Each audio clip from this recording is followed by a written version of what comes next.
para mí estar acá. Gracias por la invitación a este evento. Sé lo trascendente que es el proceso electoral en mi país, pero no quisiera primero reflexionar sobre lo que no debemos perder el foco ahora, que es lo urgente. Desde hace varios días, el subregistro del SINADEF, que cuenta las muertes en el Perú, muestra que más de 1000 compatriotas mueren diariamente a causa del COVID. Entonces quisiera primero mandarle mi solidaridad a todas las familias peruanas que están atravesando por esto. Yo quisiera, me voy a describir a mí misma como un bicho raro, por dos cosas. Primero, me atrevo a decir que soy de las pocas ministros de Economía del país que ha salido de las canteras de funcionarios públicos. Usualmente los ministros de Economía de cierta manera han tenido un paso por otros sectores como el sector privado. Entonces yo vengo de las canteras del sector público, he estado también, he sido directora general del Monstruo, que es la Dirección General de Presupuesto, que es el corazón del sector público, pero además soy una ministra de Economía que ha trabajado en sectores sociales, en el Ministerio de Desarrollo Social, en el Ministerio de Educación, y de hecho este paso por sectores sociales hizo que una de mis primeras entrevistas en El Comercio dijera algo que causó cierta polémica, ¿no? Que mi primera aparición en una portada en El Comercio, mi frase fue que los peruanos no valen lo mismo. Entonces, mis reflexiones no soy tan equipada como el resto de panelistas para hacer una explicación desde las ciencias políticas, pero sí quiero reflexionar a partir de mi experiencia como funcionaria pública, dónde creo que están los problemas y los retos del país. Para esto quiero comenzar con una anécdota que refleja de cierta manera cómo me sentí luego de asumir el cargo de ministra de Economía. Cuando eres ministra de Economía tienes varias reuniones al día con muchas personas, muchos gremios, muchas personas del sector público y privado. Y recuerdo que, si no me equivoco, creo que fue un comentario que le hice a Alberto, mi primer balance de las primeras semanas era que tenía dos tipos de reuniones. Unas reuniones donde había gente del sector público que me pedía más presupuesto. Ojo que cuando piden presupuesto durante el año es muy difícil porque hay unas reglas de imprevisibilidad del presupuesto. El presupuesto se hace todos los años en el Congreso, entonces dar presupuesto durante el año no es tan fácil. Entonces me decían estos líderes de diferentes sectores, de diferentes poderes del Estado, que si yo no les daba más presupuesto, no iban a poder llegar las metas, incluso me hablaban de amenazas de huelga.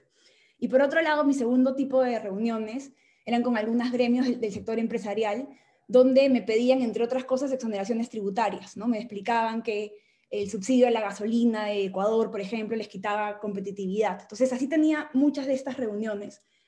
Y obviamente, caricaturizándolo, pensé, unos quieren presupuesto y otros quieren pagar menos impuestos. Entonces, creo que mejor los meto en una sala, que ellos se pongan de acuerdo y así yo libero un poco mi agenda, ¿no? Entonces, esta caricatura, creo que la primera sensación que yo tuve como ministra es que en el Perú cada uno persigue sus agendas y hay una imposibilidad de tener una visión compartida del país que queremos. Y esto fue evidente, y ya les voy a explicar con ejemplos más concretos lo que pasó durante la crisis.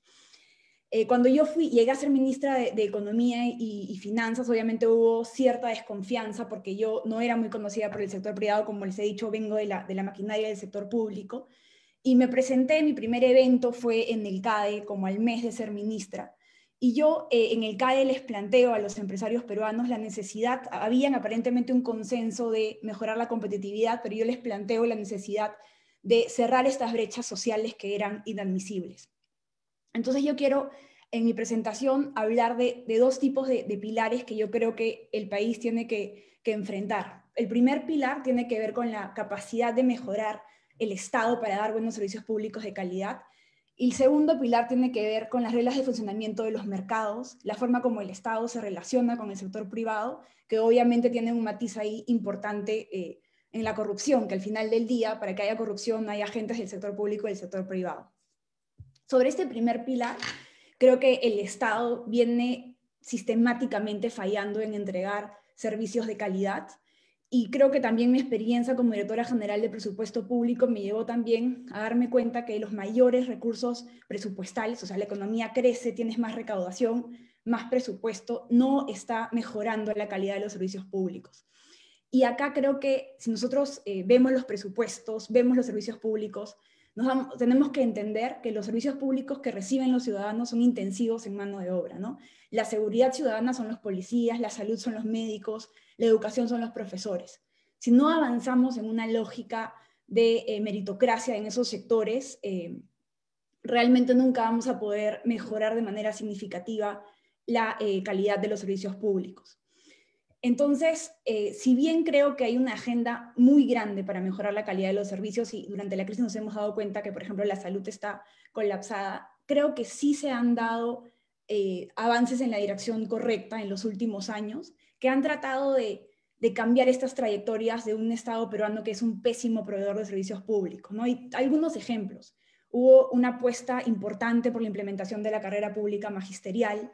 En los últimos años han dado incrementos presupuestales sin precedentes a algunas prioridades, como por ejemplo la violencia de la mujer, que en el 2016 tenía un presupuesto de 84 millones, en el 2020 se multiplica por 6, más de 500 millones. Lo mismo con las casitas calientes, este problema que tenemos de toda la población que está azotada por la violencia, perdón, por el friaje, por las heladas. Ese presupuesto a los ritmos de asignación nos íbamos a demorar 20 años en cerrar esa brecha, quisimos hacerlo en 3 años. La norma antielusiva, que Marisa cuando era congresista apoyó muchísimo la agenda de todo el intercambio de información tributaria, y también una apuesta muy grande por mejorar la ejecución de la inversión pública que cierra brechas.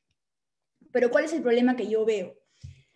Todas han sido iniciativas aisladas de un ministerio que no han presentado al país una visión programática de querer cambiar el status quo, querer mejorar la calidad de vida de los peruanos.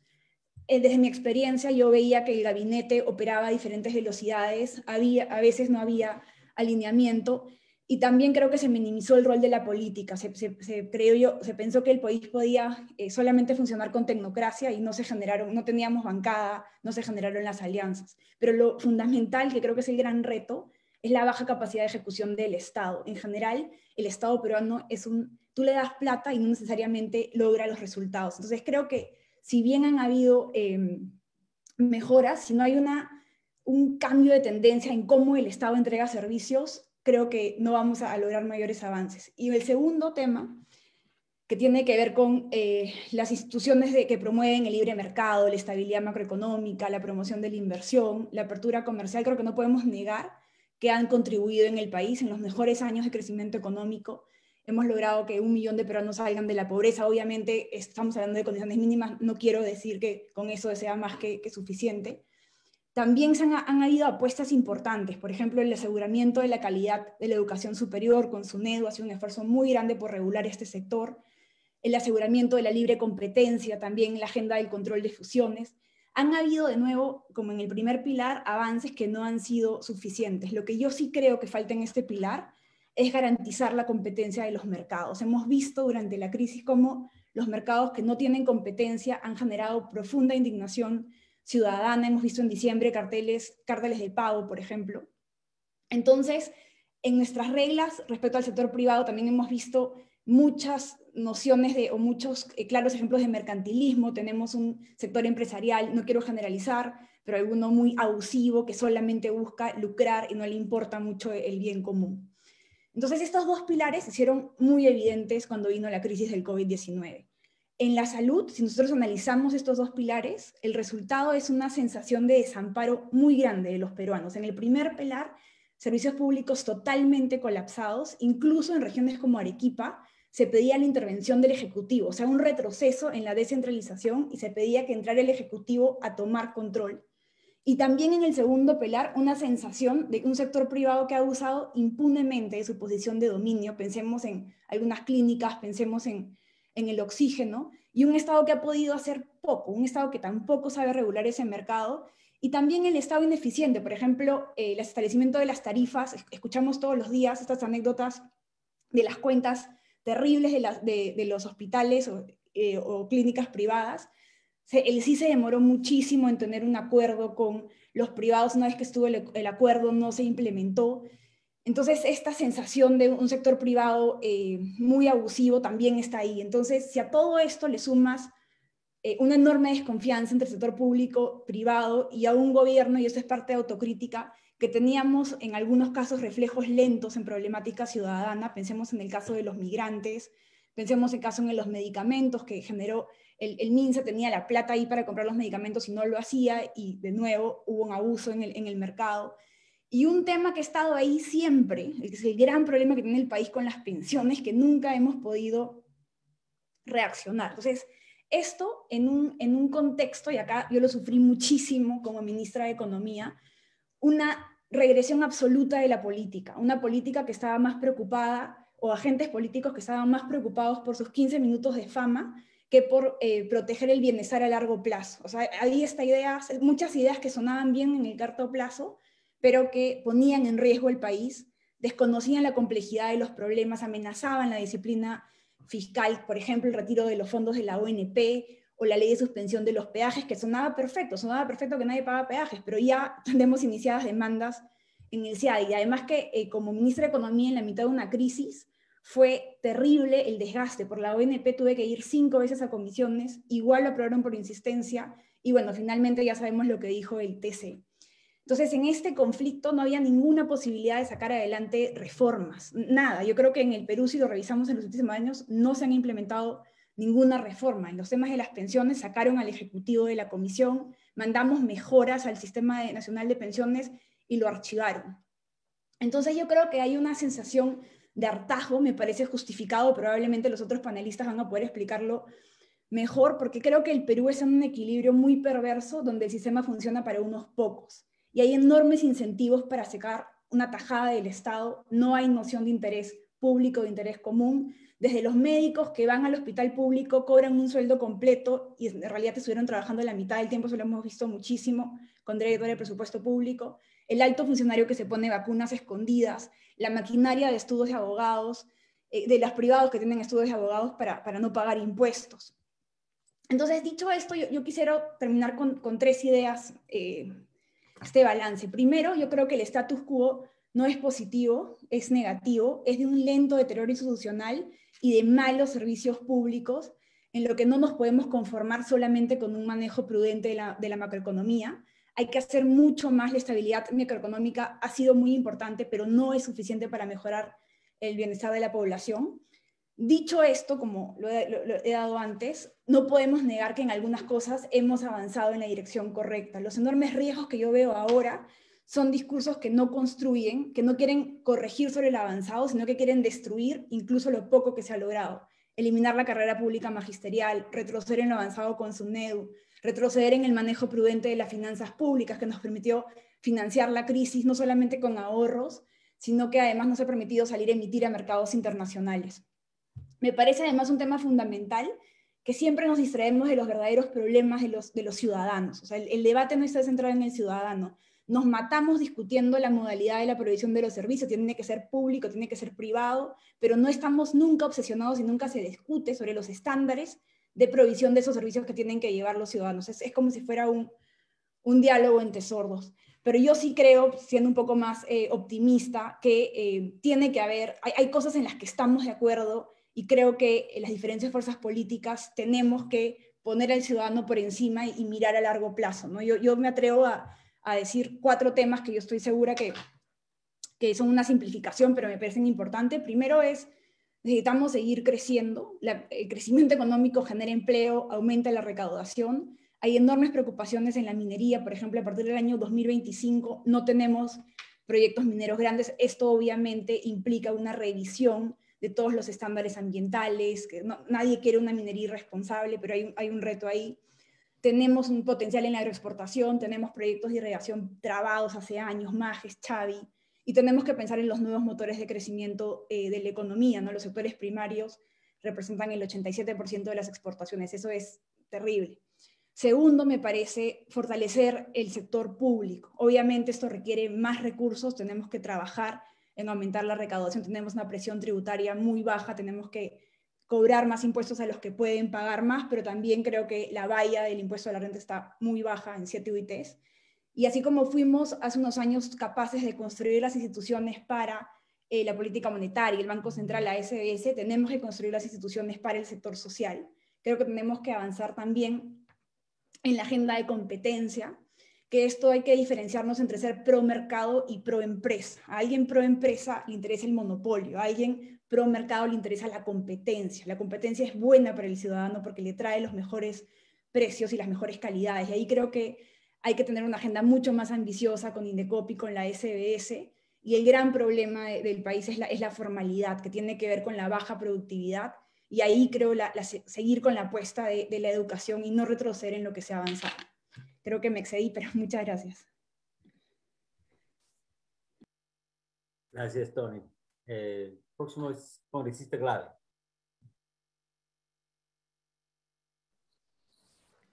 Muy buenos días, muchas gracias por la invitación el día de hoy. Yo quiero compartir solamente algunos datos pequeños de inicio, un poco lo que ha dicho también Tony al inicio, la exministra Alba. Este gráfico creo que es importante verlo porque nos permite mirar realmente cómo estamos hoy en el Perú, ¿no? A quienes estamos viviendo el Perú, pues ponernos en el lugar y en el tiempo en el que estamos, y a quienes nos están viendo de fuera para que entiendan la situación que estamos viviendo, ¿no? Nuestro país ha vuelto a aparecer en periódicos y en debates internacionales porque somos número 1 en número de muertes o de hospitalizaciones y estamos en la cola de los servicios, ¿no? Si ustedes ven, evidentemente la primera ola fue durísima. Esos son los datos oficiales del Ministerio de Salud.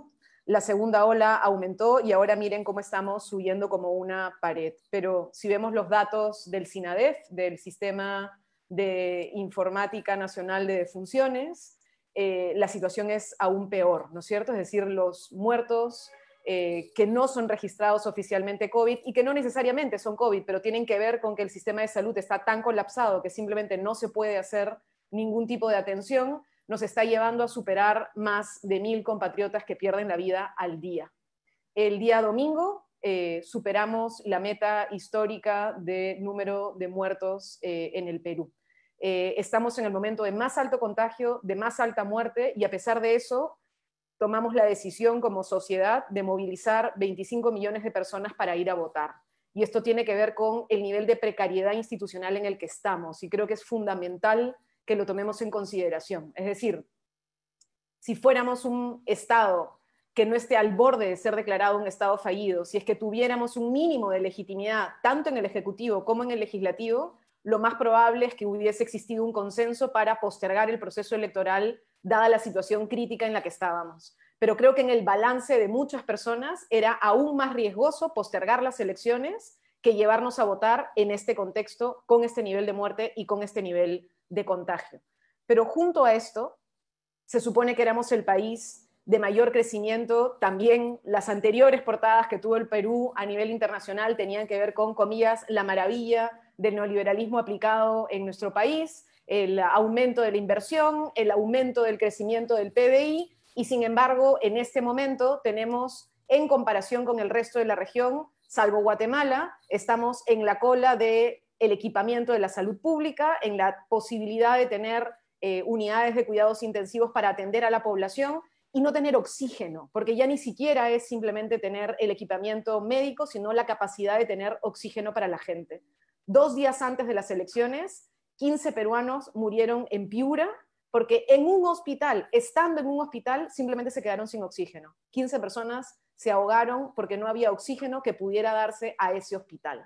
Entonces, esa es la situación en la que estamos. Las elecciones que hemos vivido son las elecciones de la pandemia y son las elecciones del neoliberalismo en el Perú. Ese es el impacto además en nuestra economía, una economía absolutamente frágil. Si ustedes ven acá, este es un gráfico de Oscar Dancourt, ha ido mostrando cuáles son los momentos de mayor caída del PBI en la historia larga del Perú, desde los años 50 en adelante, y tenemos este punto, que es en el que estamos ahora. Esta ha sido la caída por la pandemia, ¿no es cierto?, que solamente es comparable con finales de los años 80. Ese es el nivel de crisis al que llegamos en su momento. Y por supuesto, nuestros ministros de Economía, en particular el actual, el ministro, se me fue el nombre, Mendoza, claro, lo que resalta y lo que plantea y lo que todo el mundo plantea es, bueno, estamos empezando a recuperar el PBI, estamos empezando a recuperar la PEA, es decir, tuvimos una caída, pero estamos en un rebote. La economía peruana es suficientemente sólida y vamos a poder rebotar. Sin embargo, este rebote, por favor comparemos, de simplemente la población económicamente activa ocupada, es decir, que ha logrado recuperar la posibilidad de tener algún tipo de ingreso, es diferente frente a la recuperación de las personas adecuadamente empleadas. Y con adecuadamente empleadas me refiero a que por lo menos tiene un tiempo regular, completo, 8 horas de trabajo, y tiene un salario casi, porque no llega a ser, casi equivalente al sueldo mínimo. La recuperación del empleo adecuado está en el suelo. No hemos logrado recuperar el empleo adecuado. Y es así como hemos ido a elecciones. En un país con un Estado donde, como ha dicho la ministra Alba, cada sector pareciera tener su propio interés, su propia agenda, su propia película incluso, pero lo cierto es que viven también bajo la hegemonía del Ministerio de Economía y Finanzas, que ha tenido a lo largo de la historia del país una actitud que se expresa en esta mirada de lo importante es el largo plazo. Estamos en un momento donde para muchas peruanas y peruanos el largo plazo es la muerte. En el largo plazo estamos muertos, ¿no es cierto? Y entonces la desesperación es hoy, es el corto plazo. Si el argumento de defensa y de estabilidad es tenemos que mirar el largo plazo, la persona, las familias que van a morir en el corto plazo, les parece un discurso cínico, les parece un discurso vaciado de un contenido esencial que es poner en el centro a la gente. Entonces creo que ese es un elemento que tenemos que considerar. De hecho, en enero de este año, en las informaciones que sacaban en el seguimiento de las políticas sociales de la Universidad del Pacífico, mostraba que incluso del primer bono universal que se planteó en el país, aún teníamos un porcentaje, aunque chico, de peruanos y peruanas que no habían logrado acceder a este apoyo de parte del Estado. Entonces tuvimos una de las cuarentenas más rígidas y más duras, con un efecto durísimo en la población. Tenemos en el Perú hoy más muertos de los que hemos tenido durante el conflicto armado interno. Las secuelas de la pérdida de las familias no las estamos viendo aún. Estamos viendo recién, digamos, la punta del iceberg, pero no lo que va a significar una sociedad que crece en el medio de la muerte y que crece además en el medio de la fragilidad y de la precarización económica, ¿no es cierto? El milagro económico también fue la burbuja y el espejismo, y ahora estamos viendo la realidad y la precarización de un sistema que además ha sido informal porque también era útil y era servir al sistema. La informalidad permite también los mecanismos de crecimiento que se ha tenido. Un último elemento, digamos, de contexto que creo que es importante que tengamos en consideración es también el efecto Vizcarra, ¿no? O sea, creo que vivimos en el Perú, para quienes no conocen la realidad peruana o no la siguen tan cotidianamente, este ha sido probablemente el periodo político más difícil que hemos tenido. Hemos tenido 3 presidentes, bueno, 4 si es que contamos al señor Merino, ¿no es cierto? En este último periodo han entrado y han salido, han entrado y han salido en un contexto de altísima, altísima precariedad, en un momento de enfrentamiento entre el poder legislativo y el poder ejecutivo, y hubo un momento ciudadano que intentó y que sigue intentando, cada cierto tiempo lo tenemos, de reacción contra la corrupción, un movimiento que yo diría que fue heredero del antifujimorismo, que ha ido creciendo y complejizándose, pero que en cierto sentido tenía este componente anticorrupción o este componente de defensa de la democracia, con lo vacuo que significa la defensa de la democracia hoy en nuestro país, y que tuvo un último momento de pico muy fuerte en las protestas contra el golpe del señor Merino. Ese sector creo que ha tenido un golpe simbólico, político, incluso emocional, al ver la manera cínica y canalla en la que, por ejemplo, el señor Vizcarra terminó vacunándose por detrás, digamos, de las cámaras y siendo parte de una estructura que se beneficia con el cargo, ¿no? Y entonces acá en el Perú tenemos la cultura pues del vivo, ¿no es cierto? Entonces es el que tiene plata, se va a salir con la suya, porque eso ya lo sabemos tradicionalmente, los poderosos, la oligarquía, como lo queramos llamar, son personas que pueden estar por encima de la ley, y tenemos quienes se pintan como los funcionarios que en teoría quieren lo mejor para el país y también se hacen de su cargo para tener algún tipo de beneficio, y eso entonces creo que ha ido también precarizando la confianza de la población.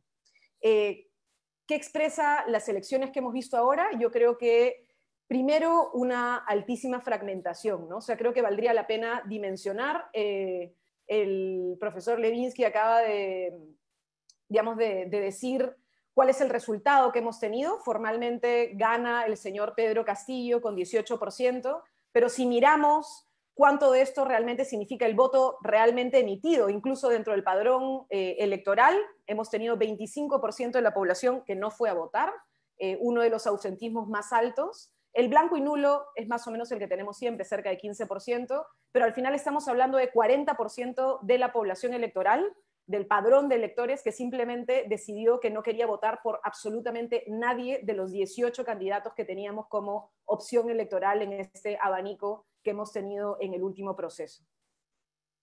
El señor Castillo saca 11% de eso.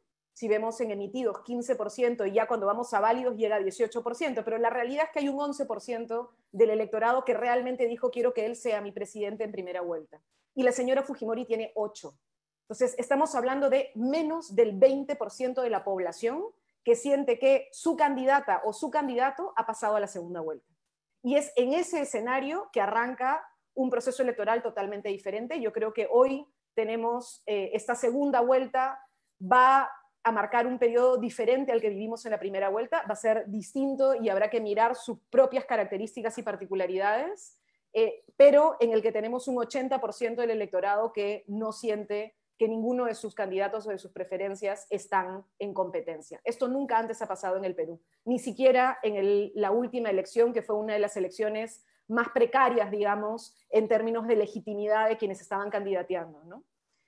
Un segundo punto es esta fragmentación se refleja también en el Parlamento. Vamos a tener un Congreso absolutamente fragmentado, donde además la posibilidad de la construcción de alianzas va a estar muy por fuera de los términos clásicos del análisis político, que va a tener otro tipo de agendas y otras maneras de entender las relaciones, que creo que también van a requerir mucha atención y mucha acción ciudadana, mucha vigilancia ciudadana. Creo que hay una derrota muy fuerte de la agenda de derechos humanos, de la agenda de género, y eso me parece peligroso, y creo que también es algo que tenemos que tomar en consideración y que tenemos que reflexionar quienes defendemos esa agenda, y hay que plantear también en términos más propositivos cómo defenderla en el periodo que se abre para adelante. Finalmente, diría yo que estamos en un momento otra vez donde hay que mirar el país en la clave de la demanda. Seguramente ahora Alberto Vergara lo dirá con más claridad. Él, digamos, viene señalando desde el 2006, 2007, ya no me acuerdo cuándo publicó el Ni Amnésicos ni Irracionales, esta especie de sensación de que en el Perú pues hay una gran cantidad de población que de distintas maneras y con distintas elecciones y con distintos tipos de candidatos viene reclamando su posibilidad de ser incluidos e incluidas en el Estado Nacional, que el Estado sea su Estado y que por tanto les permita, ¿no es cierto?, generar condiciones básicas, o que por lo menos no les estorbe, ¿no es cierto?, no sea algo que genera problemas para su propio desarrollo, y habrá que ver pues cómo este Perú, que además, vamos, hace 40 o 50 años viene gritando de distintas maneras, también es entendido y mirado, ¿no? Mi último punto es, creo que esta ha sido una campaña donde Verónica Mendoza ha tenido una performance interesante como candidata, con absolutamente todo en contra. Sí siento que existía un miedo inmenso a que una izquierda con equipo técnico y con programa claro pudieran llegar al gobierno del Perú. Eso generó una especie de, digamos, permanente escrutinio, permanente acoso, incluso mediático, acompañado de una contracampaña muy fuerte.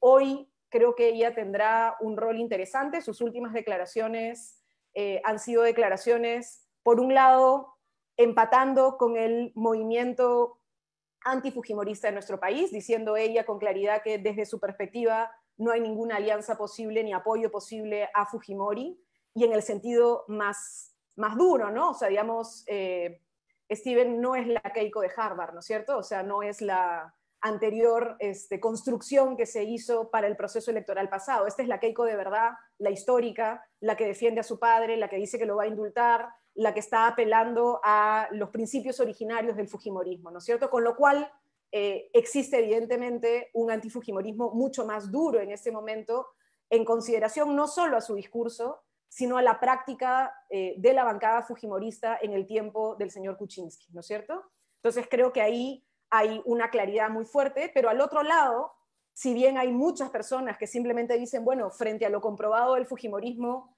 pues hay que sumarse simplemente a una acción de apoyo inmediato a la candidatura de Castillo, creo que ha sido interesante el discurso de la propia Mendoza señalando que hay un movimiento de víctimas, por ejemplo, del conflicto armado interno, que exigen claridad sobre la Corte Interamericana de Derechos Humanos, ¿no? El discurso en el Perú de vamos en contra de la Corte no es un discurso, comillas, de los sectores populares, es un discurso más bien de la derecha peruana, que siempre ha intentado, la derecha más fujimorista, digamos, sacarnos de un organismo que ha hecho y hace ejercicio de defensa de derechos fundamentales, ¿no? Más bien en nuestro país ha sido la herramienta para que muchas personas que fueron perseguidas, muchas personas que fueron víctimas de personas asesinadas, secuestradas y torturadas durante el fujimorismo pudieran tener un espacio de justicia, un canal que permitiera una reivindicación mínima. ¿Tendremos sorpresas? Habrá que ver. Yo creo que es muy prematuro pensar que Hernando de Soto inmediatamente apoyará a Keiko Fujimori. Sinceramente, las declaraciones de él hoy, no sé si lo habrán oído, muestran claramente que el señor de Soto, creo que el señor de Soto está viendo en el candidato Pedro Castillo un significante vacío como el que vio en el caso de Fujimori.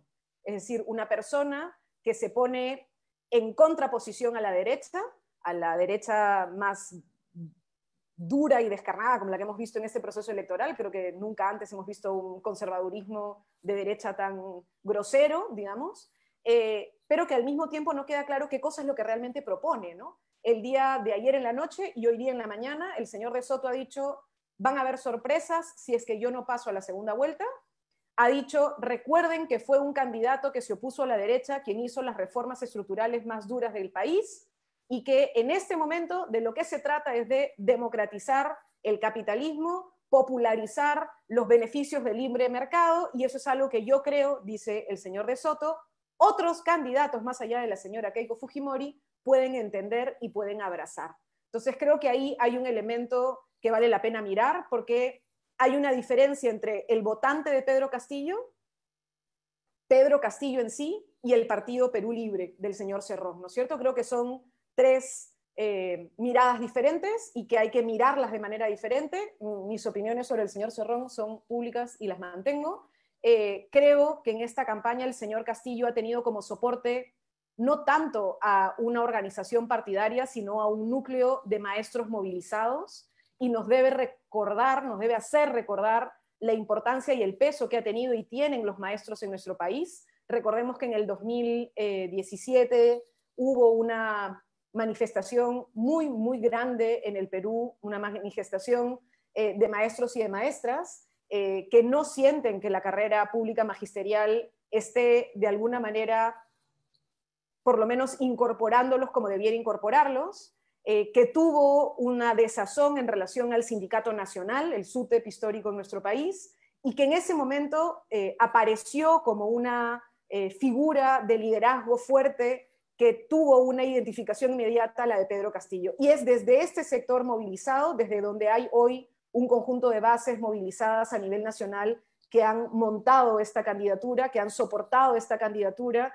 y que hoy tienen, diría yo, la tarea de contarle al país si es que tienen un proyecto o no, ¿no? O sea, digamos, yo he escuchado solo 2 o 3 entrevistas largas del señor Castillo, en algunas donde encuentro temas contradictorios, por ejemplo, oponerse al impuesto a las grandes fortunas, algo que uno diría como desde la izquierda te puedes oponer al impuesto a las grandes fortunas, diciendo además que él está de acuerdo con el ahorro y la acumulación de quienes tienen capacidad adquisitiva en el país. Entonces, hay varias cosas que no terminan de quedar clara de la propuesta que está ensayándose. Creo que en este momento es más un discurso con grandes titulares que habrá que completar y habrá que llenar, y sobre eso habrá que mirar qué cosa es lo que el Perú decida en junio como recambio para en fin, para julio del 2021, que supuestamente es el año del Bicentenario. Yo solamente me quedo pensando que este es un momento en el que las mujeres,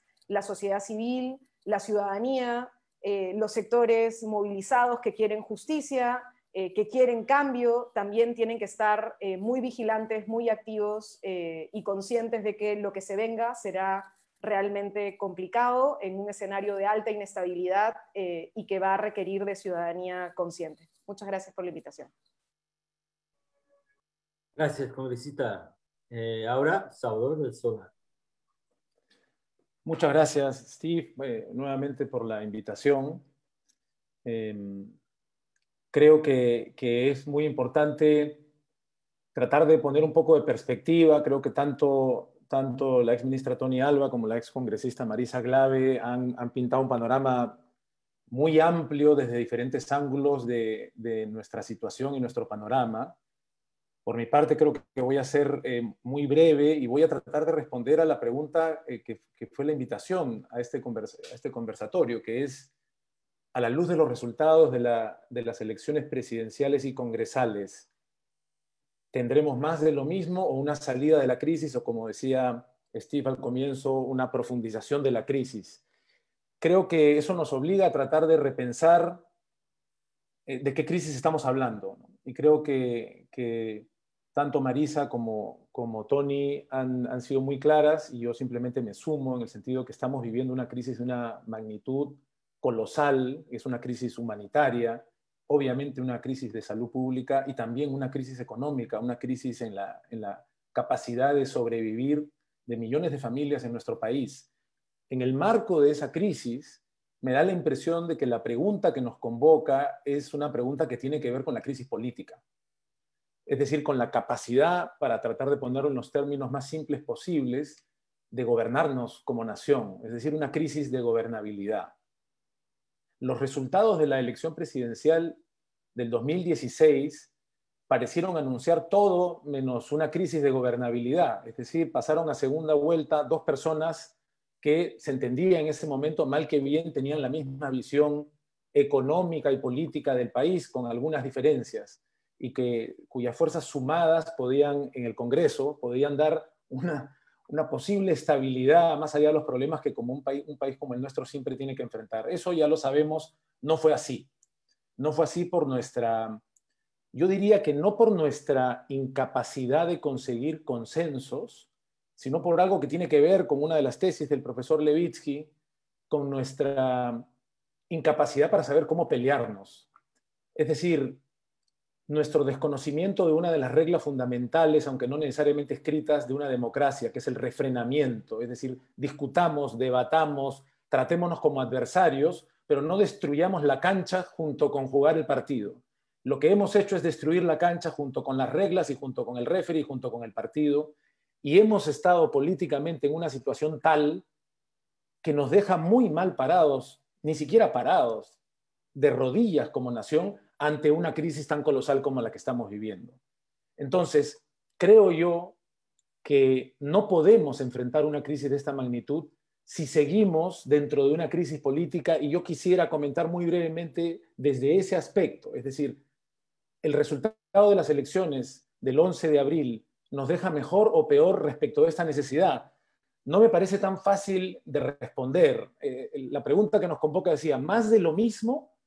Creo que en muchos sentidos el resultado de la elección es más de lo mismo. Es decir, de alguna forma, cuando estamos volviendo a ver 5 años después el mapa donde el señor Pedro Castillo ha resultado victorioso versus el mapa que en su momento tuvo el expresidente Ollanta Humala, si uno ve los votos que en la campaña pasada Verónica Mendoza obtuvo y ahora los que obtuvo sumados a los de Castillo, quienes quieren un cambio de alguna manera en el sistema que nos rige, parece ser un porcentaje similar. Si uno suma los votos de la señora Keiko Fujimori, del señor De Soto, del señor López Aliaga, quizá incluso los que dieron apoyo a George Forsyth, y si entendemos gruesamente que más o menos defienden el modelo que nos rige, el porcentaje sigue estando por encima del 40% y sigue siendo similar. En ese sentido, me parece que hay una expresión de la voluntad ciudadana nacional que parece ser más o menos más de lo mismo, pero que se ha expresado en términos de resultados de manera distinta. Marisa lo decía con bastante claridad, si sumamos votos nulos y votos en blanco más ausentismo, nada más nos queda que el 60% del padrón electoral votó. Y ante la fragmentación, el apoyo que tienen alguien como Pedro Castillo y Keiko Fujimori es pequeño. Eso sí es una novedad. ¿Cuál es el otro tema que creo que tiene que ver ya con novedades? Creo que se trata de una derrota de una visión tecnocrática, que no por tecnocrática es mala, sino que la tecnocracia ha tenido el apoyo del soporte del modelo de alguna manera. Creo que el discurso tecnocrático quizás representado más que nadie por la manera en la que quiso hacer campaña el señor Julio Guzmán, tratando de presentarse como un tecnócrata, sufrió una derrota. Sin duda la visión progresista, lo mencionaba también Marisa, ha sufrido una derrota. Una visión limeñocéntrica ha sufrido una derrota. Creo que la derecha y centro derecha, al repartirse entre una cantidad de candidatos que no vieron lo evidente que era buscar un nivel de unidad, ha permitido que alguien con un porcentaje como del 18-19% llegue primero, habiéndose repartido. Creo que lo mismo puede decirse también del ausente centro, es decir, el centro finalmente se deshizo, se desinfló, no representó nada, y en la izquierda tampoco vimos que haya un esfuerzo de unidad que pudiera también enfrentar una crisis de esta magnitud. Es decir, hemos corrido esta campaña como si fuera una campaña cualquiera, como si no tuviéramos una crisis de la magnitud de la que tenemos. Vistos los resultados todavía no confirmados de la composición congresal, ¿estaremos en condiciones de alcanzar algunos consensos? Da la impresión de que tenemos un Congreso fuertemente conservador desde diferentes extremos. A eso me refería, también lo decía Marisa, en la derrota del voto progresista, de los derechos y preocupaciones de minorías que son esenciales. Ahí pueden haber una serie de alianzas que vistos desde un punto de vista progresista se ven como un retroceso, como una derrota. ¿Es posible que el modelo económico como tal tenga suficiente soporte si es que resulta que el modelo quisiera verse defendido por una suma de bancadas entre la de Fuerza Popular, la de Avanza País, la de Renovación Nacional? No sabemos, creo que puede haber un contingente que busque defender eso, y creo que va a haber un elemento que ya hemos visto en el Congreso actual. El Congreso actual, con todas las críticas que merece, con toda la fragmentación que tiene, ha conseguido consensos notables, no necesariamente positivos, pero sí notables. Entonces, votaciones de más de 100 para una cantidad de cosas a las que el Ministerio de Economía, lo decía Tony Alba, se oponía, a las que incluso el TC puede terminar yendo en contra, pero consensos en lo que muchas veces llamamos populismo, creo que muchas veces con corrección, algunas otras veces quizá no, quizás simplemente como el reflejo de la necesidad de atender de manera urgente necesidades urgentes, pero que van a tener una factura posterior para el país. Me da la impresión de que queda todavía mucho por ver antes de la segunda vuelta y que es posible que se forjen algunas alianzas, incluso después de los resultados de la segunda vuelta, que puedan ofrecernos cierta estabilidad, pero digo estabilidad en términos neutrales.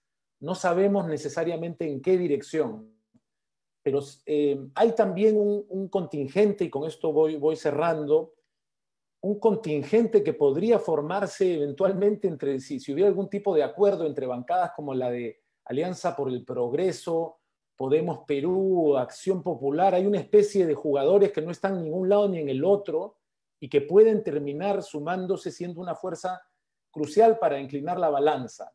Más allá de lo que nos parezcan estos resultados, creo que existe alguna posibilidad de alianzas que den cierta estabilidad, pero no una estabilidad como quizás pensaban. Voy a ser otra vez un poco grueso, pero creo que entre las derrotas de las elecciones del domingo hay dos élites que no necesariamente son la misma, pueden tener alguna superposición. La élite que defiende el modelo como infalible y la élite progresista que ha venido defendiendo una serie de derechos que obviamente no han sido atendidos de manera sólida en la votación del domingo.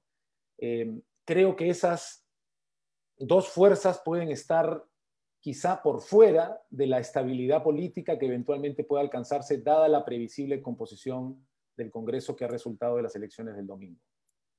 Muchas gracias. Gracias, Salvador. Alberto Vergara. Steve, gracias por la invitación. A Steve, un gusto ver a tantos amigos, Frances, Alicia, Paola Ibarra también por ahí. Un gusto realmente verlos. Aún si en estas condiciones tecnológicas y aún si en estas condiciones electorales que están bien reflejadas en convocarnos un martes 13. Han pasado menos de 48 horas desde que supimos los resultados, así que la verdad es que no tengo nada muy fino ni científico que compartir, solo algunas, llamémosle, malhumoradas intuiciones, ¿no? Dos malhumoradas intuiciones, de hecho. La primera referida a cómo leer este resultado electoral y la segunda a cómo comportarse de aquí a la segunda vuelta, ¿no? Entonces comienzo con esto de cómo leer la elección, que es una pregunta que disfraza otra más precisa y que puedo formularla parafraseando a un periodista colombiano, es cómo entender este país cambiante en el que siempre ocurre lo mismo, ¿no? Porque ya se ha dicho, mucho de lo ocurrido en esta elección suena a déjà vu, ¿no? Los resultados segregados, la atropellada de un candidato desconocido, el ánimo con el que vamos a encarar esta segunda vuelta. No, es una combinación de esto, de la novedad y lo viejo, y que ahora en la mañana cuando pensaba en este fenómeno pensaba que la mejor manera de describirlo es el título de un álbum de Leonard Cohen que se llama New Skin for the Old Ceremony, ¿no? Nueva piel para la vieja ceremonia. Y entonces, pensemos un poquito esta vieja ceremonia, pero también en la nueva piel que conviven, ¿no? Codo a codo. Lo cual me lleva a la palabra que ha sido más usada en estos días y que se ha mencionado varias veces y correctamente, desde luego, que es fragmentación. Y efectivamente, esto es algo importante y nuevo, al menos en las dimensiones que ha adquirido, ¿no? Keiko Fujimori llega a segunda vuelta, esta vez sin que ni siquiera 1 de cada 10 peruanos haya votado por ella. De hecho, todos los terceros de cualquier elección del 2000 en adelante hubieran pasado primeros a primera vuelta en esta elección. Y en fin, podríamos poner más ejemplos de esta pulverización de la representación. Que insisto, al menos a niveles presidenciales esto es nuevo. Tal vez en el mundo de la política regional es el statu quo hace una década, por lo menos, ¿no? Pero digamos que a nivel presidencial es nuevo. Pero ¿qué hay debajo de la fragmentación? Y ahí creo que hay que ver a la fragmentación electoral, o por lo menos intentar comenzar a pensar la fragmentación electoral como un subproducto de una bancarrota política, social y moral en el país. Nunca pensé hablar de moral, pero creo que ha llegado el momento. En primer lugar, debajo de la fragmentación es la desconfianza total respecto de los políticos, ¿no? Creo que la corrupción vista en los últimos años, y de otro lado, esta cuestión penosa de los últimos años, de los últimos meses, en medio de la peor pandemia, de la peor crisis, haber visto a los políticos arranchándose la banda presidencial, arranchándose el poder en medio de esta desgracia nacional, creo que ha sido muy fuerte para todo el mundo, y eso creo que esa bancarrota política y moral, y como una cuestión de confianza, ¿no? El desaliento en el país se ha manifestado en que pues ya no sabes por quién votar y terminas teniendo esta situación en la cual todo el mundo obtiene tan poco. Verónica Mendoza obtuvo casi 3 millones de votos hace 5 años y ahora con la justa supera el millón, ¿no? Keiko Fujimori obtuvo más de 6 millones hace 5 años y ahora no va a llegar a 2 millones de votos. Entonces, estamos ante una quiebra de la posibilidad de confiar. Y como no puedo confiar, surgen las fragmentadas tribus de semejantes. Cada candidato termina aferrándose a algo, a una única preocupación fundamental, que además percibe como amenazada por las otras tribus.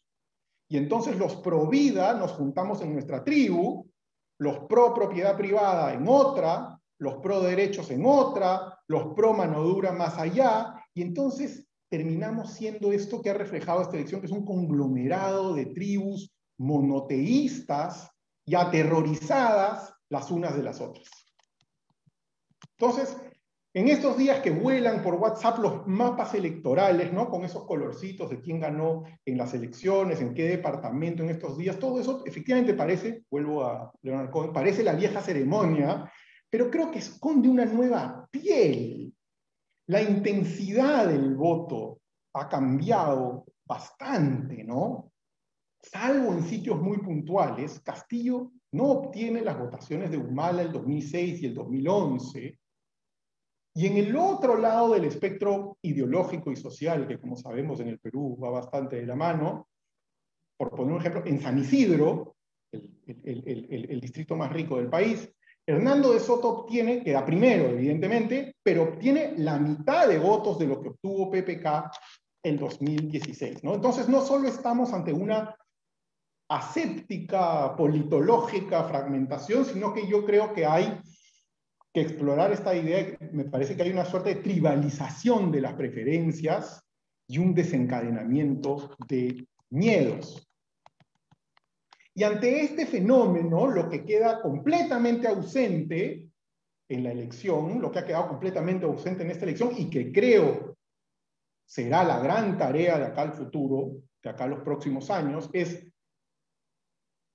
el gran ausente es un discurso sobre lo que estas tribus comparten, un discurso nacional, una propuesta que apunte al interés general, al bien común, llámenle como quieran, pero una apuesta que nos saca del particularismo social e ideológico, ¿no? Yo creo que sin una propuesta que se proponga en serio la tarea de diluir el tribalismo y de resanar lo público y lo general, solo viene la guerra entre las tribus.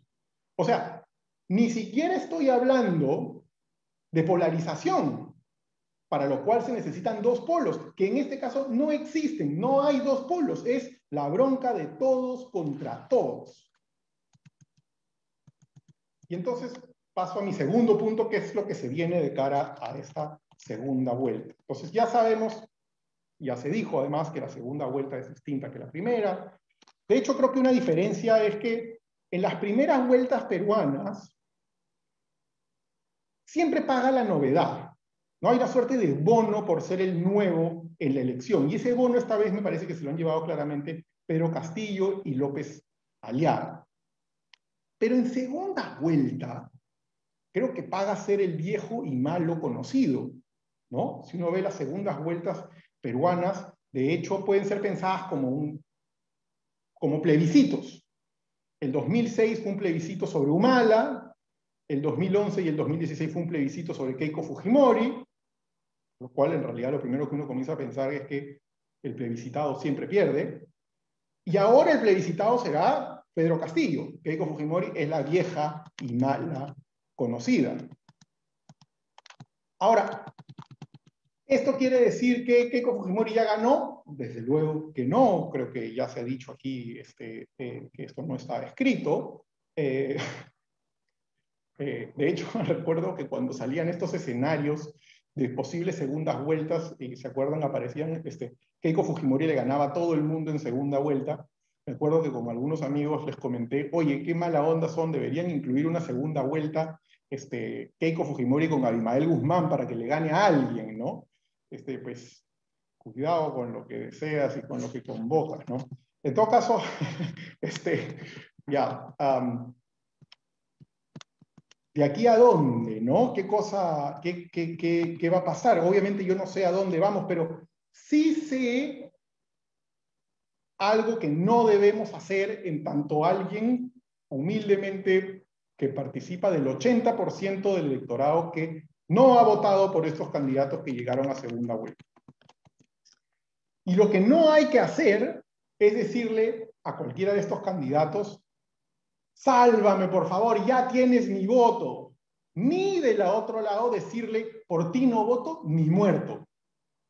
Porque ambas actitudes eliminan la posibilidad de moderarlos, de que negocien, de que les arranquemos compromisos. Porque, ojo, ambos son peligrosísimos. No tengo tiempo creo que es un supuesto, lo sabemos, ¿no?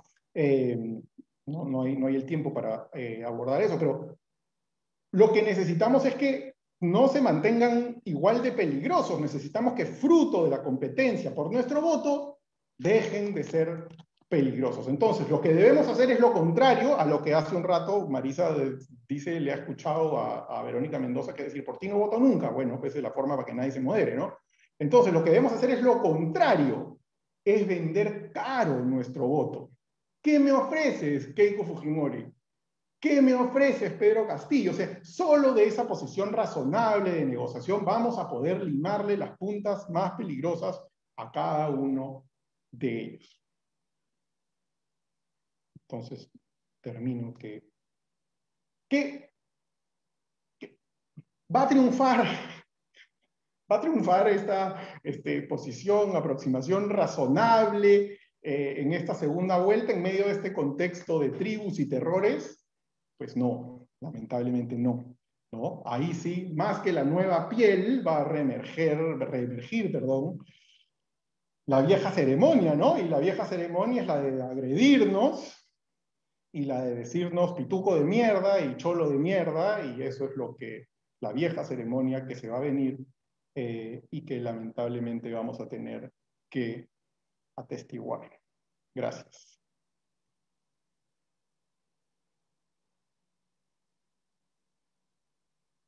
Gracias, Alberto.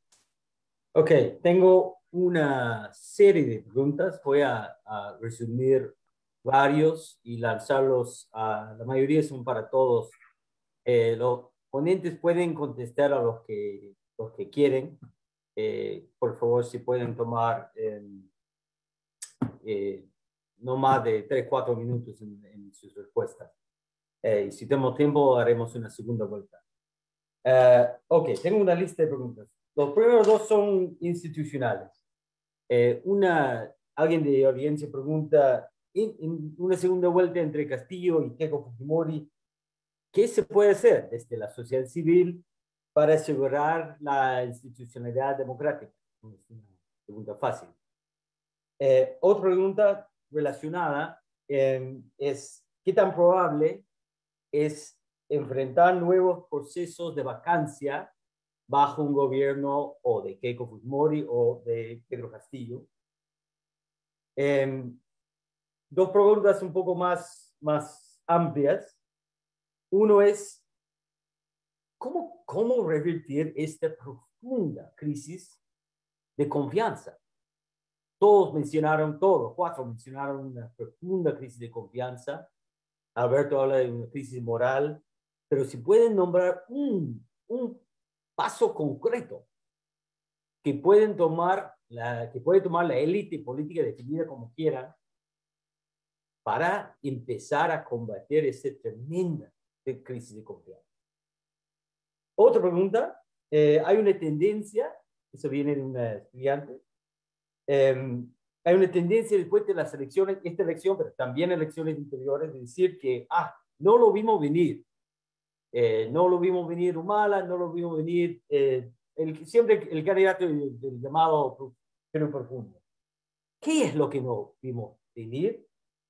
Es cierto que hay un sector del electorado que ha sido olvidado, que se expresa en la última semana de la campaña electoral, y si existe ese sector olvidado, ¿por qué son olvidados? ¿Por qué en democracia los políticos olvidan de esos votos? Sí, es así. Ok. Hay un par de preguntas sobre la estrategia o la campaña de Pedro Castillo. Obviamente eso estamos entrando en la zona de pura especulación, pero ¿cómo verán la estrategia o cómo ven la estrategia de Castillo ¿Habrá una especie de hoja de ruta? ¿Qué tipo de coalición busca construir? Si pueden compararlo con Humala 2006 o 2011, ¿qué podemos esperar en términos de estrategia de campaña de Castillo? Tres preguntas más. Alguien pregunta por los errores de Verónica Mendoza y Juntos por el Perú. Sí, es cierto que hubo un montón de mediáticos en su contra, pero la verdad que su performance electoral fue mucho peor que lo que esperaba. Elmer Cuba pregunta a Marisa, ¿qué tiene que ver el neoliberalismo con los malos hospitales públicos? Y finalmente una pregunta concreta para Salvador, ¿se piensa seguir en la política? Vamos en el mismo orden, empezando con todo. Ya, yo voy a focalizarme en los temas donde me siento cómoda respondiendo desde las políticas públicas. Además, no estoy en Perú desde enero, así que no tengo información de primera línea. Primero, yo creo que, en realidad, yo creo que hace años que no estamos mejorando de manera significativa la calidad de los servicios públicos. Hay un fracaso de la burocracia estatal por entregar buenos servicios públicos, y creo que también no hay rendición de cuentas, ¿no? O sea,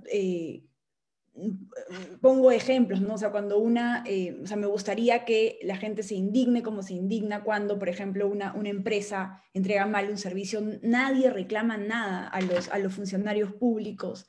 Entonces, y además, lo que ha pasado también es que ha sido para mí muy revelador, es que en la pandemia yo sentía que había una bipolaridad. O sea, cuando quieren, los servicios están descentralizados; cuando quieren, es el gobierno regional quien tiene que entregar servicios, y cuando también se quiere, toda la culpa de la mala provisión es del Ejecutivo. Entonces ahí yo creo que tenemos que ponernos de acuerdo sobre qué estamos esperando de la descentralización, porque siento que las responsabilidades se licúan un poco y no hay una buena rendición de cuentas.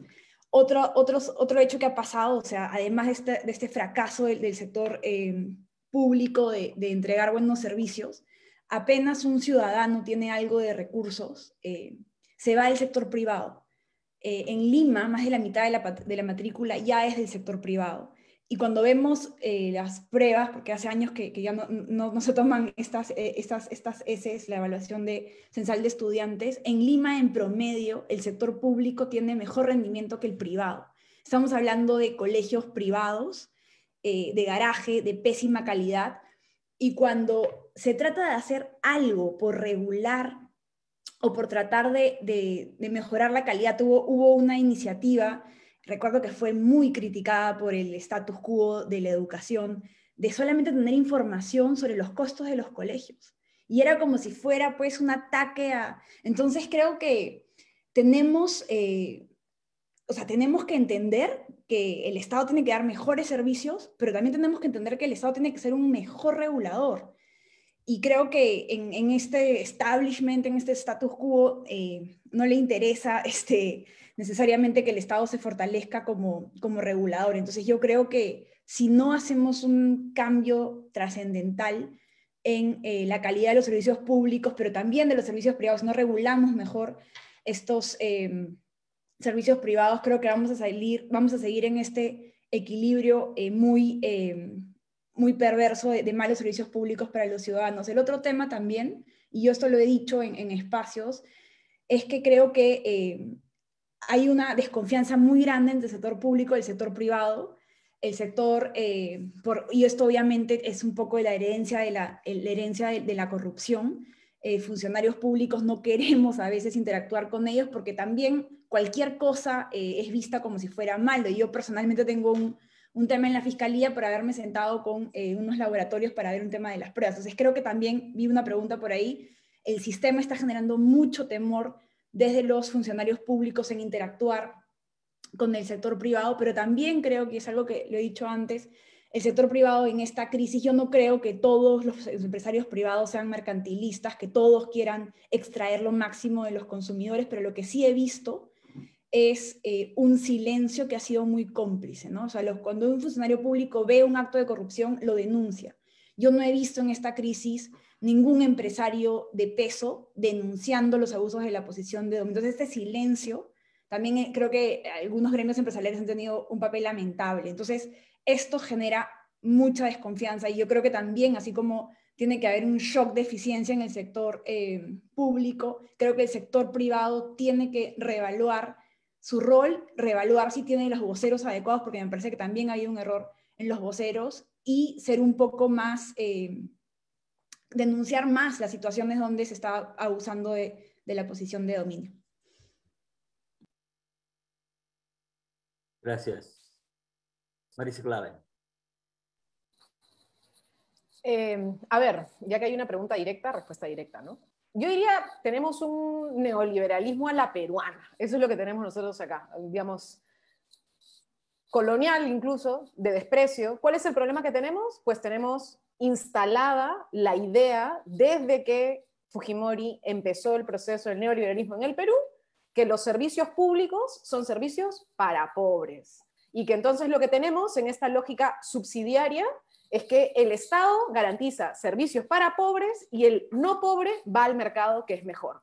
Y entonces no tenemos servicios para ciudadanos, no tenemos servicios pensados para las mayorías, sino que lo que tenemos es servicio para pobre. Entonces, claro, cuando tienes situaciones como las que tienes hoy, no hay manera que el mercado o lo privado pueda resolver, y lo que necesitas es un Estado con capacidad de atender a todos y de la mejor manera posible, y te estalla el servicio que tú has generado por este criterio de focalización, de mirar únicamente el trabajo pro pobre y no pensar en generar condiciones universales de dignidad para todos los peruanos y las peruanas. Entonces creo que ahí hay un problema serio, y tiene que ver con que solamente seguimos en la lógica de el Estado regula y no pensamos en que en el caso de derechos fundamentales como salud y educación, el Estado provee, y provee de calidad. Entonces sí, creo que tiene que ver con el neoliberalismo. Errores de Verónica Mendoza y de Juntos por el Perú. Yo diría, a ver, creo que en el fondo Verónica Mendoza es una muy buena candidata. Creo que ella ha ido creciendo a lo largo de la campaña. Sin embargo, en este proceso electoral en particular, no podía haber solo una buena candidatura y tenía que haber una organización, y no hay organización. Creo que ese es el principal problema en este momento. Juntos por el Perú es un partido que agrega a un conjunto de pequeños partidos o fracciones de partidos. El Nuevo Perú no terminó de constituirse en una organización política propia, espero que lo hagan, pero lo cierto es que la candidatura que tuvo ella es lo mejor que creo que ella podía hacer, con las condiciones reales que tenía de una estructura orgánica que no tenía capacidad de ver lo que estaba pasando en territorios en los que en teoría tendrían que haber tenido presencia, ¿no? Entonces creo que ahí hay un tema de reflexionar. Estamos en un momento en el país, más allá de este caso en particular, que fue parte de lo que discutimos con Salvador en su momento cuando empezó la reforma política, ¿no es cierto? O sea, en teoría la reforma política tenía que llevarnos a pensar en no cascarones, no simplemente locomotoras electorales, sino en comenzar a construir organizaciones políticas reales, ¿no? Yo creo que eso sigue siendo la tarea pendiente, no hay, y ojalá se pueda construir para adelante. Dos cositas más, porque teníamos poquito tiempo. De todas las preguntas que hay, algunas no las voy a poder contestar, pero sobre las posibilidades de la vacancia, ¿no? O sea, nosotros tenemos pues el TNT de la Constitución, ¿no? O sea, como yo digo, el último Horcrux de Fujimori. Digamos, tiene dos bombitas, ¿no? La bombita de la cuestión de confianza y la bombita de, digamos, la disolución del Congreso, si es que tenemos dos cuestiones de confianza. Acá Salvador seguro nos puede contar su propia experiencia de aquel día. En todo caso, estas dos bombas, ¿no es cierto?, se pueden activar con mucha más facilidad que antes, porque ya se usaron. O sea, a veces tú tienes herramientas que tú miras lejos y dices, uy, de repente en una situación extrema yo podría usarla.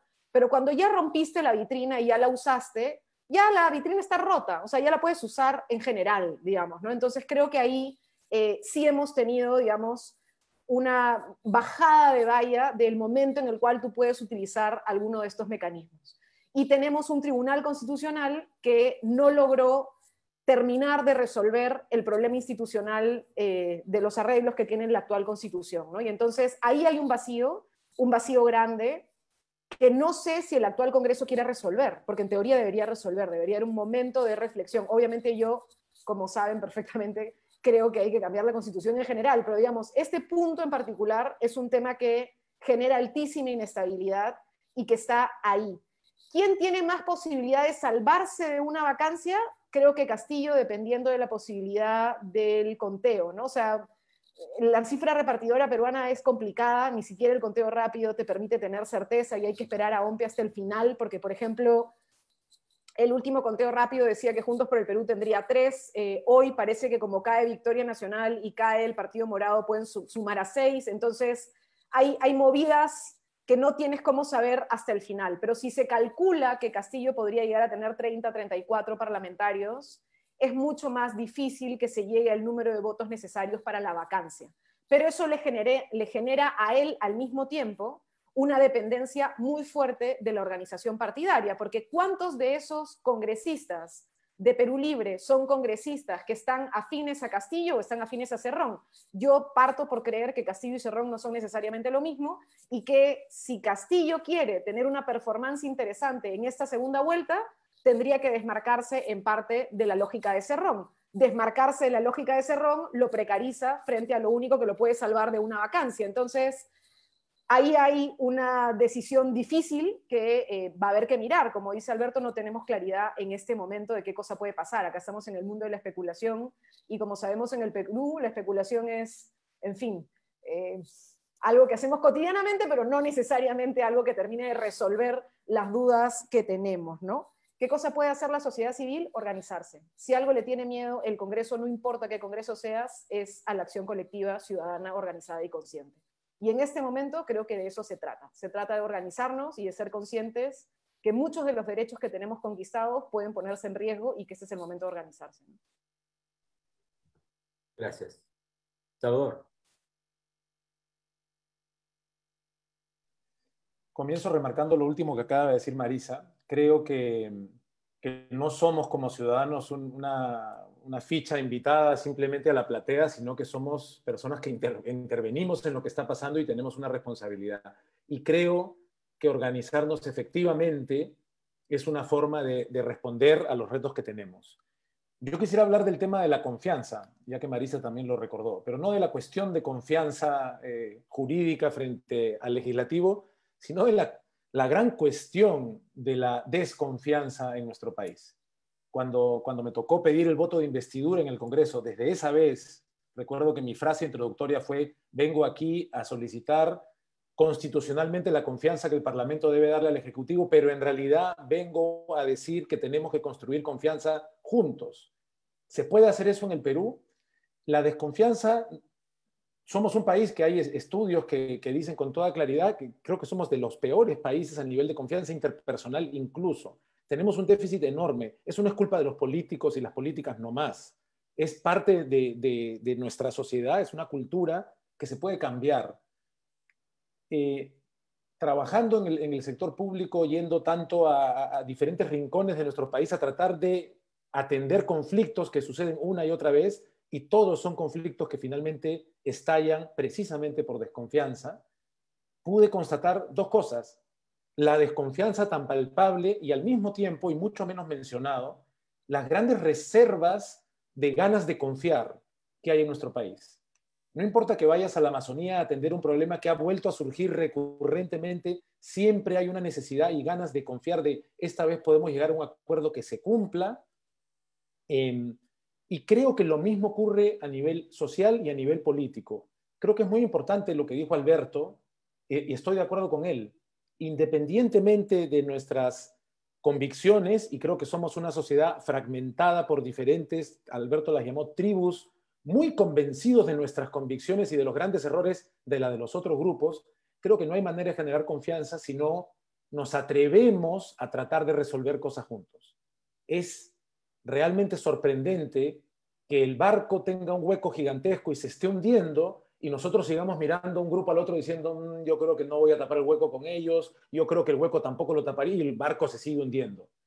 Alguien tiene que decir, ¿qué tal si tapamos el hueco y creo que entre quienes lo han dicho está el propio Alberto en una columna reciente donde decía, ¿qué les parece, ¿no? Si no vacamos y no disolvemos para comenzar? Es un pedido, ¿no?, misérrimo, realmente. Bueno, y sin embargo legítimo. Creo que hay que construir confianza en esos términos. ¿Qué problemas tenemos? No hay ni que mencionarlos, nos están estallando en la cara. ¿Cómo los resolvemos entre quienes estamos en la sociedad civil, entre quienes están en el Parlamento? ¿Podemos tener algunos acuerdos mínimos? Yo por eso sigo lamentando que no hayamos alcanzado un acuerdo para el adelanto de elecciones, que no era una fórmula ni mágica ni exenta de muchísimos problemas, pero que tenía entre sus virtudes la capacidad de demostrar que podíamos ponernos de acuerdo por el bien del país. Una práctica que se ha vuelto insólita y que creo que tiene también el poder de multiplicarse tan pronto comienza a ser practicada. Creo que tiene que buscarse y que también tenemos que acostumbrarnos al hecho de que los políticos y las políticas tienen que hacer acuerdos, esa es su tarea, disgustando incluso a sus electores en alguna medida, porque no hay otra forma de que como sociedad avancemos. Respecto de la pregunta directa, que merece una respuesta directa, aunque no sea una pregunta nueva, Tony decía, yo vengo del sector público, hablo desde ahí, yo vengo del mundo, ni siquiera es el mundo privado, ni siquiera es el mundo independiente, yo vengo del mundo de los actores, de la actuación, que tiene una solidez menor incluso al del gremio de construcción civil. Trabajamos cada vez que hay obra. Desde ahí, desde el mundo de la sentarse a observar y tratar de ver qué pasa y tratar de plantear preguntas, yo espero seguir, ojalá, siendo una voz que de cuando en cuando pueda tener algo que pueda sumar. No me he visto antes como un político y no me veo ahora como un político, pero me sigo viendo como un ciudadano que está atento y preocupado y que encuentra que también en la sociedad civil hay mucho por hacer. Gracias. Alberto, ¿por qué no lo vimos venir? Yo no tengo registro de alguien que haya visto venir nada importante en el Perú realmente, ¿no? Nadie vio venir Velasco, nadie vio venir Sendero Luminoso, nadie vio venir Fujimori. A ver, asumamos, somos un conjunto de desconcertados y de desorientados. Eso es lo que somos. O sea, aquí lo peor que podríamos hacer es ponernos a decir, bueno, esto yo lo vi, yo tengo el mapa teórico, la bola de cristal que entiende esto. Por favor, partamos humildemente de decir que no entendemos. Y la distancia que hay, esas distancias y esas faltas de confianza en el país, se manifiestan también, desde luego, entre vamos a llamarlo, su clase, su grupo intelectual, y hay una distancia entre todas las élites económicas, culturales, políticas, con el país. ¿No? La económica es tal vez la más conocida y caricaturesca, pero no es ni remotamente la única. Así que bueno, yo creo que es eso. O sea, por eso es que creo que hay esta combinación de cosas que uno dice, pues esto huele a familiar, pero al mismo tiempo es nuevo, ¿no? El tema de la confianza, yo creo que, insisto en que me parece absolutamente central. Salvador ha aludido a esto, y Tony también, sobre todo pensando en la efectividad del Estado. Yo creo que, para empezar, creo que hay que asumir es decir, los problemas hay que asumirlos como problemas. Es decir, hay un paso previo a la conceptualización de un problema, es que haya un consenso de que eso debe ser tratado como un problema. Y yo creo que eso es lo que no existe. Es decir, el problema de la confianza es algo que lo conversamos nosotros, pero no es un problema real, en el sentido que nadie hace algo para afrontarlo. Es decir, comparemos la cantidad de veces que en el Perú se pide confianza para el empresariado con la cantidad de veces que se pide confianza para el ciudadano, ¿cierto? Entonces, no existe pues ese pedido, esa demanda, porque en el fondo lo que prima es que podemos gobernar y que se puede generar el interés general de manera tecnocrática, como ha dicho Salvador, al margen de la gente, ¿no? ¿Qué es un tecnócrata? Es alguien que ama su país y desprecia a su gente. Eso es básicamente, ¿no? Entonces, creo que necesitamos el salto a tomarnos en serio la confianza ciudadana. ¿Qué se podría hacer? Salvador ha hecho alusión a ese artículo que publiqué hace un par de semanas. Un pacto mínimo, que la población vea por una vez que los políticos pueden pactar algo y respetarlo. Una vez. No este mercado persa de la política peruana en el cual todos tienen su precio, ¿no? Salvo, obviamente, nuestros distinguidos acompañantes en esta mesa, que tanto es cierto que ellos no son de ese grupo que se han retirado de la política, ¿no es cierto? Entonces, un pacto mínimo que se respete, como el de no voy a vacar, no voy a disolver, voy a tratar de tener 2 puntos que vamos a empujar juntos. Yo creo que eso le demostraría a la gente. Ahora, si la gente sigue viendo nada más que traiciones, ambivalencias, transfugismo, claro, no hay cómo. Y eso se sobrepone a, desde luego, una sociedad en la que no se confía ni en la familia, ni en los amigos, ni, ¿no? Entonces, eso. Y creo que este es un momento para intentar generar algún tipo de esos pactos, porque para empezar es el único momento de cada 5 años en que les importamos a los políticos. Este es el único momento en que necesitan lo que tenemos, que es nuestro voto, y entonces ahí creo que hay una dimensión de tratar de llevar a la práctica eso, ¿no? Y tal vez, solo para cerrar que creo que no se ha contestado, había una pregunta sobre el sector olvidado, ¿no? Y creo que eso es la parte más débil de tu ciudadanía. Es la ciudadanía que está más distanciada de los servicios del Estado, de la representación política, de las organizaciones, y que, por lo tanto, en la medida en que su voz es extremadamente débil entre elección y elección, termina apareciendo como un gran grito solamente en el momento electoral, pero no entre elección y elección, que es lo que se necesitaría que es lo que debería ser la representación, una relación y no solamente algo que ocurre el día de las elecciones, ¿no? Ahora, una cosa que me parece importante, y con esto cierro, que tiene que ver con algo que decía Marisa y cuando le respondía a Elmer Cuba. Yo no sé si esta situación hoy tiene que ver con el neoliberalismo. Me parece que muchos de nuestros problemas existen desde antes que esa palabra existiera, de manera bastante semejante. Pero sí creo que hay un momento de descomposición del orden en el Perú. Es decir, lamentablemente, en el Perú es casi normal, asumido, forma parte del pacto social realmente existente, que bueno, que te mueras pues por enfermedades lejos, en la selva, en la sierra, que no haya hospital, que bueno, ya pues qué pena, ¿no? Pero la descomposición de nuestro sistema, la bancarrota del país es tal que este sistema ya no le sirve ni a los ganadores del sistema. La gente se está muriendo en las puertas de la clínica americana, de la clínica San Felipe. Es decir, es bastante idiota ser un defensor de este sistema, porque es un sistema que ya no le sirve a nadie. Y creo que eso es lo que es alucinante que no ocurra, que incluso en estos niveles fúnebres